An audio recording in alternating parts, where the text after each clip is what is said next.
मेरे देशवासियों, भारत इतना कमज़ोर नहीं है कि देश के एक आदमी से डर जाएगा और उसके डर से चुप रह जाएगा। देश के अंदर सियासतदार जो हैं वो शासन करने के लिए डर पैदा करते हैं और डर पैदा करके मनमाना करते हैं। यह आज की बात नहीं है। आज़ादी के बाद से यह देखा गया है कि पंडित दीनदयाल उपाध्याय के जैसे व्यक्ति को भी स्टेशन से बाहर उनका बोगी ले जाकर के उनकी हत्या कर दी गई थी।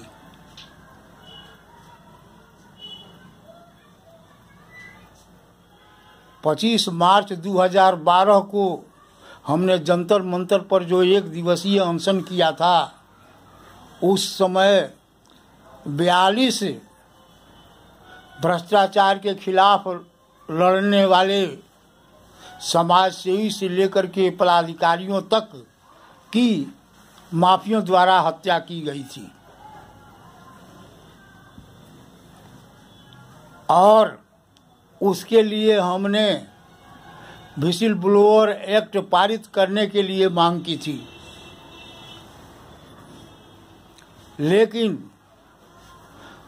सत्ता में आने वाले चाहे किसी दल के हों, सब जनता के साथ जुमला पढ़ाते हैं और जनता को धोखा देते हैं। हम उनको प्रतिनिधि बना करके भेजते हैं सदन में और वो प्रतिनिधि के बदले में हमारा आका बन जाते हैं। उसके बाद में कितने पदाधिकारी जो ईमानदार थे, भ्रष्टाचार के खिलाफ लड़ने वाले थे, कितने पत्रकार, कितने समाज सेवी, सबके ऊपर माफियों ने साजिश रचकर उनकी हत्या कर दी। वर्तमान में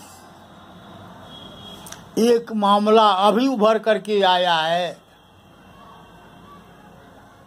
कि सीबीआई के जस्टिस लोया की हत्या भी साजिश के तहत की गई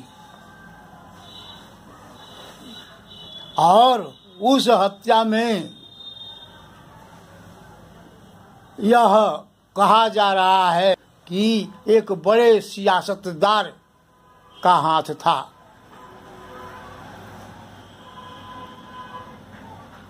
उस केस को इस तरह से दबा दिया गया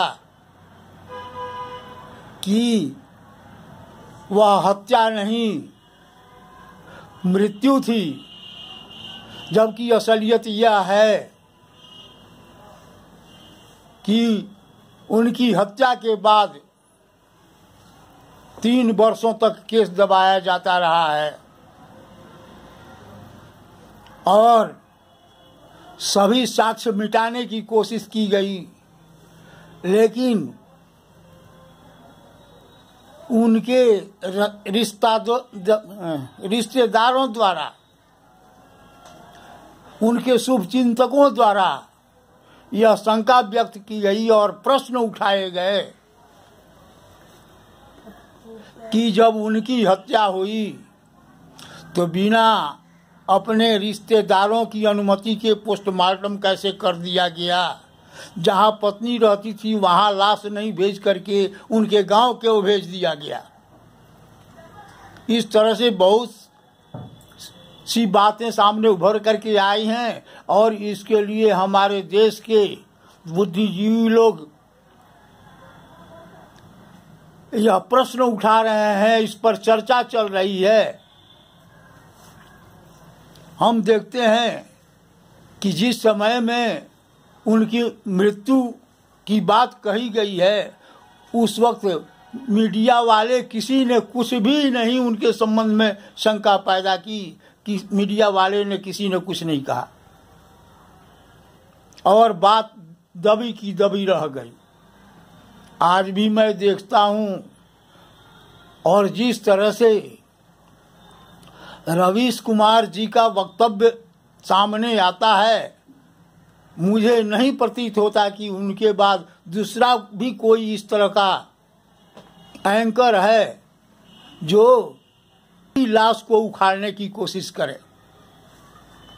तो यह संदेश हम आपको देना चाहते हैं कि ऐसे माफियों से डरने की जरूरत नहीं है, इनका मुकाबला करने की जरूरत है जो देश को दाबने की कोशिश कर रहे हैं, देश में भ्रष्टाचार बढ़ा रहे हैं और अपने मनमाना कर रहे हैं। जय हिंद, जय भारत, धन्यवाद।